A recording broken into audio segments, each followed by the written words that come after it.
ya. Doa lalu kita baca, kita share, nanti kalau waktu lebih aku akan tambahkan lebih banyak lagi ya. Amin. Mari kita satu hati kita berdoa.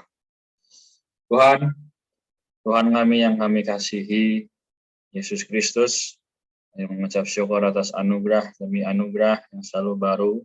Tuhan, bawalah kami sebagai orang-orang muda, memiliki satu pandangan yang jelas, bahwa hari ini firman adalah satu yang bisa menyelamatkan. Oh, karena hari ini seluruh dunia sedang mengejar segala sesuatu yang bukan Allah. Tuhan, hari ini kami juga berdoa untuk teman-teman yang belum bisa hadir. Tuhan, kuatkanlah mereka, bimbing mereka seperti Dikau membimbing kami. Terima kasih Tuhan, berdoa, firman malam ini juga kembali meneguhkan kami semua. Haleluya, amin.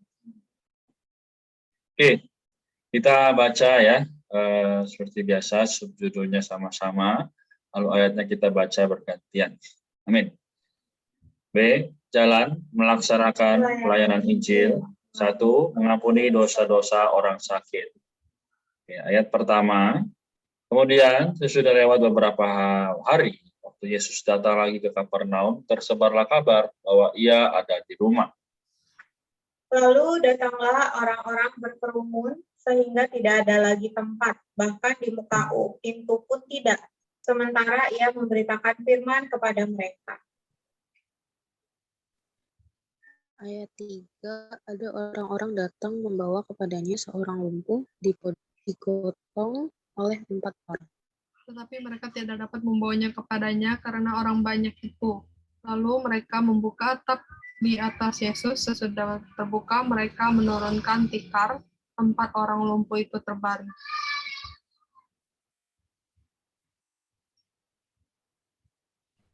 Ketika Yesus melihat iman mereka, berkatalah ia kepada orang lumpuh itu, "Hai anakku, dosa-dosamu sudah diampuni." Tetapi beberapa ahli Taurat sedang duduk di situ, dan mereka berpikir dalam hatinya, "Mengapa orang ini berkata begitu? Ia menghujat Allah, siapa yang dapat mengampuni dosa selain daripada Allah sendiri?" Tetapi Yesus segera mengetahui dalam hatinya bahwa mereka berpikir demikian. Lalu ia berkata kepada mereka, "Mengapa kamu berpikir begitu dalam hatimu?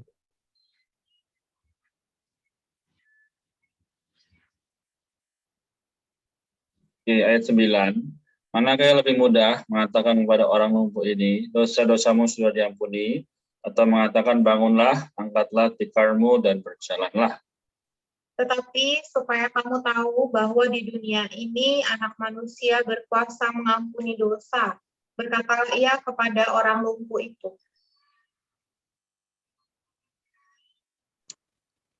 Ayat 11, kepadamu kukatakan, bangunlah, angkatlah tikarmu, dan pulanglah ke rumahmu. Orang itu pun bangun, segera mengangkat tikarnya dan pergi keluar dari hadapan orang-orang itu. Sehingga mereka semua takjub, lalu memuliakan Allah. Katanya, yang begini belum pernah kita lihat. Makan bersama orang dosa. Sesudah itu Yesus pergi lagi ke pantai danau, dan seluruh orang banyak datang kepadanya. Lalu ia mengajar mereka. Kemudian ketika ia berjalan lewat di situ, ia melihat Lewi, anak Alfeus, duduk di tempat pemungutan cukai, lalu ia berkata kepadanya, "Ikutlah aku." Lewi pun bangkit, lalu mengikuti dia. Dan ketika Yesus makan di rumah orang itu, banyak pemungut cukai dan orang berdosa makan bersama-sama dengan dia dan murid-muridnya, sebab banyak orang yang mengikuti dia. Amin. Ayat 16, pada waktu ahli-ahli Taurat dari golongan Farisi melihat bahwa ia makan dengan pemungut cukai dan orang berdosa itu, berkatalah mereka kepada murid-muridnya, "Mengapa ia makan bersama-sama dengan pemungut cukai dan orang berdosa?" Yesus mendengarnya dan berkata kepada mereka, bukan orang sakit yang memerlukan tabib, bukan orang sehat yang memerlukan tabib, tetapi orang sakit. Aku datang bukan untuk memanggil orang benar, melainkan orang berdosa. Membuat para pengikutnya bersuka cita tanpa berpuasa. Ayat 18, pada suatu kali ketika murid-murid Yohanes dan orang-orang Farisi sedang berpuasa, datanglah orang-orang dan mengatakan kepada Yesus, "Mengapa murid-murid Yohanes dan murid-murid orang Farisi berpuasa, tetapi murid-muridmu tidak?" Jawab Yesus kepada mereka, dapatkah sahabat-sahabat mempelai laki-laki berpuasa, sementara mempelai itu bersama mereka? Selama mempelai itu bersama mereka, mereka tidak dapat berpuasa. Tetapi waktunya akan datang mempelai itu diambil dari mereka.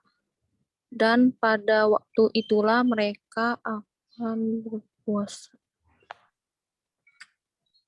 Tidak seorang pun menambahkan secari kain yang belum sisa pada baju yang tua, karena jika demikian kain penambal itu akan mencabutnya. Yang baru mencabut yang tua, lalu makin besarlah koyaknya. Demikian juga tidak seorang pun menuang anggur yang baru ke dalam kantong kulit yang tua, karena jika demikian anggur itu akan mengoyakkan kantong itu, sehingga anggur itu dan kantongnya dua-duanya terbuang. Tetapi anggur yang baru hendaknya disimpan dalam kantong yang Lebih diperhatikan Dan kelaparan para pengikutnya daripada peraturan agama. agama. suatu hari Sabat, Yesus berjalan di ladang gandum, dan sementara berjalan murid-muridnya memetik bulir gandum. Amin. Ayat 24. Lalu kata orang-orang Farisi kepadanya, lihat mengapa mereka berbuat sesuatu yang tidak diperbolehkan pada hari Sabat. Jawabnya kepada mereka, belum pernahkah kamu baca apa yang dilakukan Daud ketika ia dan orang-orang yang mengikutinya kekurangan dan kelaparan? Ayat 26, bagaimana ia masuk ke dalam rumah Allah waktu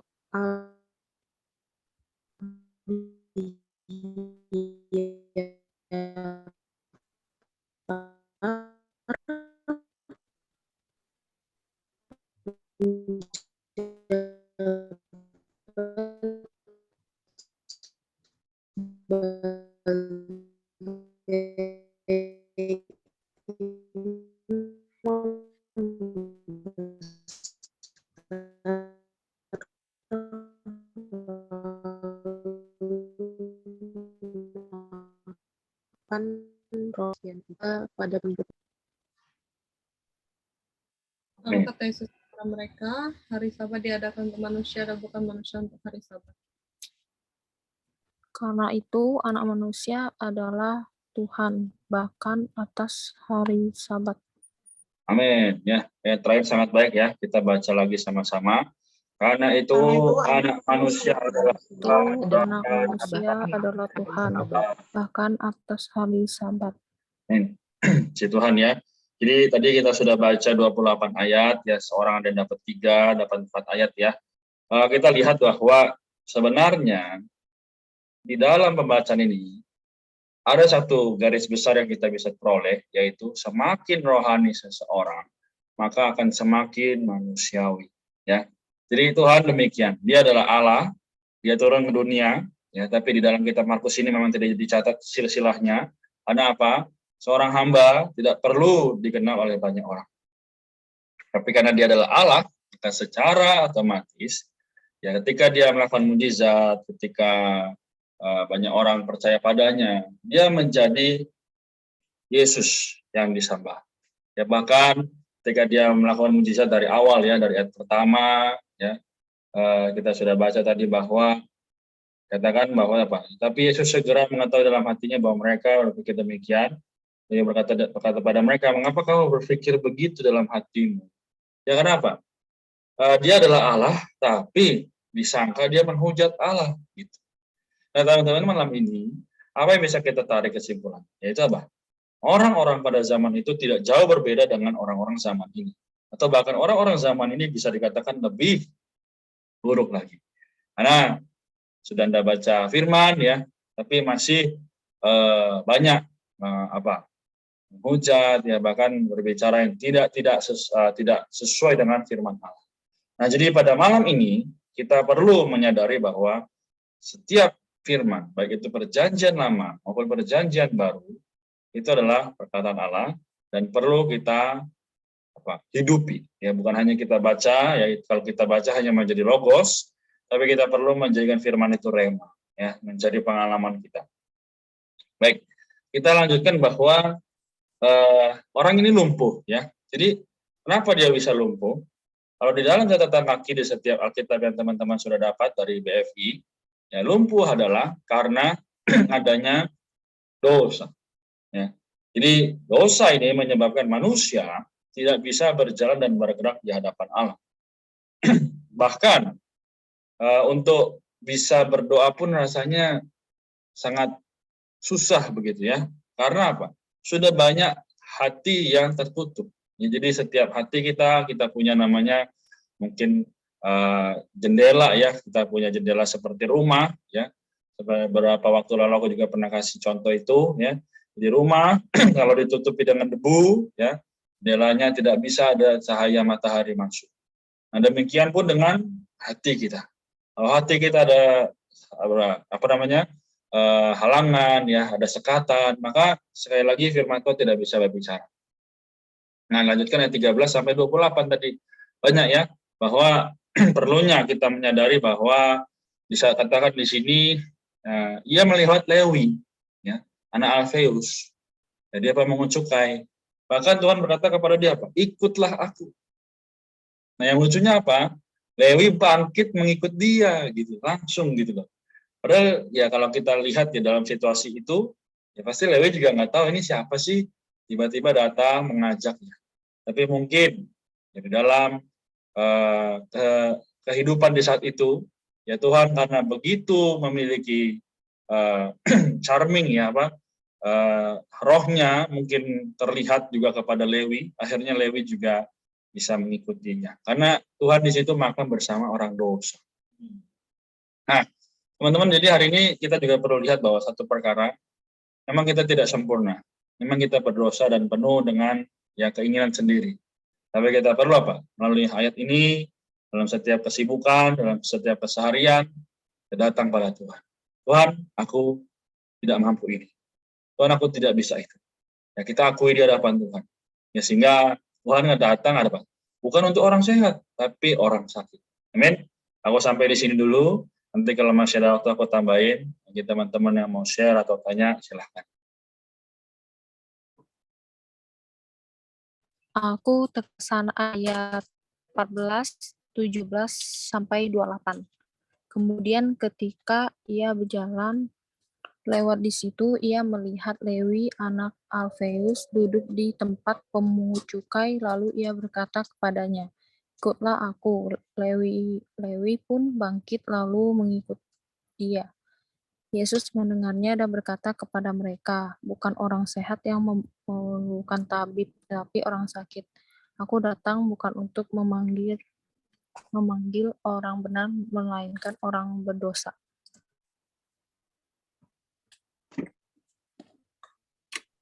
Amin. Tuhan ya. Jadi sangat baik, Lisa. Terima kasih. Ada lagi yang lain?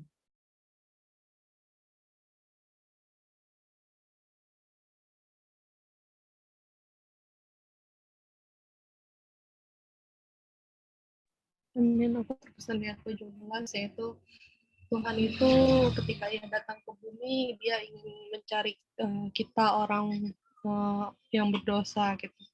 Jadi puji syukur kepada Tuhan, terima kasih karena ia datang untuk menyelamatkan kita semua.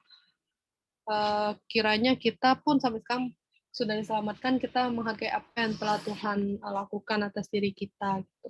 Karena mungkin saat kita melakukan dosa dan tanpa sadar, kita harus belajar gitu untuk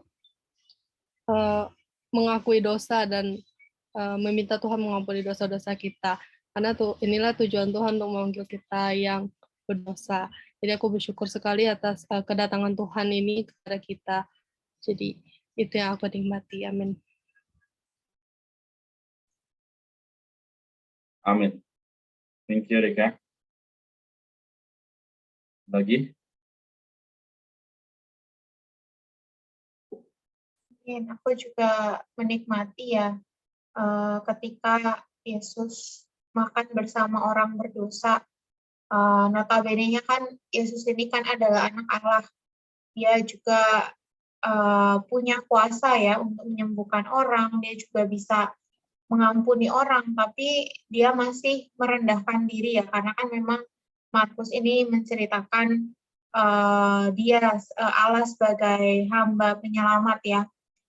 Justru apa yang dikerjakan Yesus pada saat itu sangat bertolak belakang dengan ahli Taurat dan orang-orang Farisi ya. Mereka justru menjadi orang yang mengesampingkan orang-orang dosa, pemungut cukai. Mereka malah menjauhi mereka ya, menjauhi orang-orang dosa ini. Padahal kan ahli Taurat dan orang Farisi itu adalah orang yang mengenal firman, mengenal hukum Musa, yang harusnya tahu bagaimana Allah, harusnya tahu sebesar apa kasih Allah kepada manusia. Ya, jadi hal ini juga sebenarnya sebagai sorotan terang terhadap ahli Taurat dan orang Farisi. Ya, jadi seharusnya semakin orang mengenal firman, mengenal diri Allah, harusnya orang tersebut tahu kedambaan Allah itu adalah untuk menyelamatkan orang berdosa, ya, untuk menyelamatkan orang yang sakit ya. Makanya Allah berinkarnasi menjadi manusia untuk melakukan hal ini gitu. Jadi ya hari ini hati yang rendah hati itu bukan berasal dari kepintaran kita gitu, tapi karena ada Allah yang bekerja di dalam kita. Tadi juga bagus ya. Semakin orang rohani sebenarnya semakin orang itu mengetahui keperluan orang-orang yang dilayani, orang-orang yang ada di sekeliling kita gitu. Karena ada satu kepekaan ya. Jadi ya puji Tuhan hari ini Yesus yang demikian, dia dipuji-puji ya, dielu-elukan, tapi dia tetap merendahkan diri, dia tetap mau makan sama orang berdosa ya. Kalau misalnya dia nggak demikian, dia pasti nggak akan menyelamatkan kita gitu, orang dosa gitu. Jadi ya puji Tuhan, dia berinkarnasi menjadi manusia itu sampai pada tahap dia mau bersama-sama dengan orang dosa. Amin. Amin. Praise the Lord. Lagi yang mau tanya atau menyampaikan? Dari Herlin, silakan kalau yang lain tidak. Kalau aku di ayat 5 sih.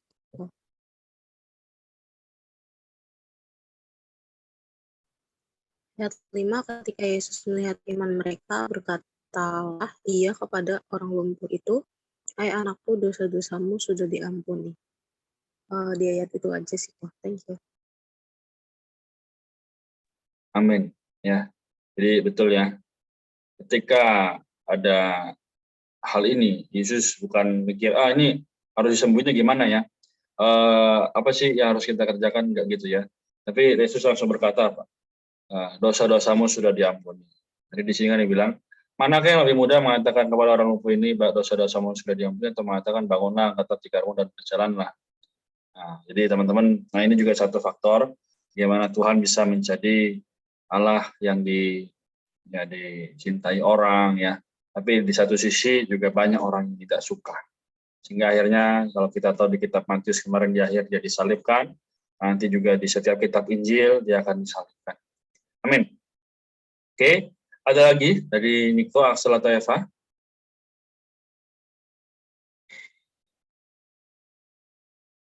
Amin. Aku juga nikmatin di ayat 5 ya. Situ bilang, ketika Yesus melihat iman mereka, berkata ia kepada orang lumpuh itu, "Hai anakku, dosa-dosamu sudah diampuni." Kita lihat di sini ada orang-orang tuh yang mencari Tuhan gitu. Ya walaupun dia ada orang yang lumpuh itu ya, orang yang sakit, tadi sudah dikatakan Korenat gitu ya, itu adalah karena dosa gitu ya. Nah hari ini sama, kalau misalnya kita ada dosa ya kita perlu ya datang mencari Tuhan, minta ampunannya, karena Tuhan ya dia adalah yang mampu mengampuni dosa kita. Amin. Baik ya, terima kasih Axel, juga sangat jelas bahwa Dia akan mengampuni seperti dalam 1 Yohanes 1 ayat 9 ya. Jika kita mengaku dosa kita. Jika kita mengaku. Tapi kalau nggak mengaku, ya udah gitu ya. Tuhan tidak bisa mengampuni. Amin. Jadi mungkin secara singkat aja aku tutup ya. Kalau kita lihat di ayat-ayat akhir dari 23 sampai 28, ya, kita lihat satu ayat yang juga sangat menguatkan, ya, yaitu apa? Katakan di sini ayat 27 dan 28 ya. Lalu kata Yesus kepada mereka, hari Sabat dijadikan untuk manusia dan manusia pun bukan manusia untuk hari Sabat. Jadi karena itu adalah anak manusia adalah Tuhan. Nah, ini orang-orang kalau di luar sana ya mungkin tahu, oh iya kita harus loh beribadah hari Sabat gitu ya. Tapi apa? Nggak boleh ngapa-ngapain ya. Nah sekarang kita ngapain? Kita ketika ada hari Tuhan, kita justru bersorak-sorai. Kita banyak membawa berkat ya dari selama seminggu itu kita dapat apa? Kita boleh sharing di sana. Nah jadi teman-teman, ya moga kita semakin hari juga semakin jelas bahwa bagaimana Tuhan betul ingin supaya setiap orang hidupnya normal, terutama sebagai orang Kristen ya. Jadi bukan karena ikutin hukum Taurat, ya tata cara, tapi adalah berdasarkan bagaimana seperti Tuhan teladani. Ya. Jadi Dia sudah memberikan semua itu, sekarang kita tinggal teladani itu ya. Amin. Demikian, kalau kita lihat ya semua adalah supaya manusia menyadari bahwa Yesus adalah hamba, ya maka kita juga harus bisa menghamba ya kepada setiap teman-teman kita, pada orang tua. Ya bukan berarti kita rendah diri ya, kita merendah diri kita dianggap rendah gitu, tapi justru hati kita yang direndahkan. Kita mau doakan mereka. Ya kita tahu bahwa banyak orang yang ngeselin nih, apa sih gitu kan, misalnya ilfil ya, tapi kita justru bisa mendoakan mereka. Kenapa? Tuhan demikian, kita pun juga perlu demikian. Amin. Si Tuhan, semoga kita semua mendapatkan makna ya, juga terang malam ini. Apakah ada yang sukarela mendoakan kita semua malam ini?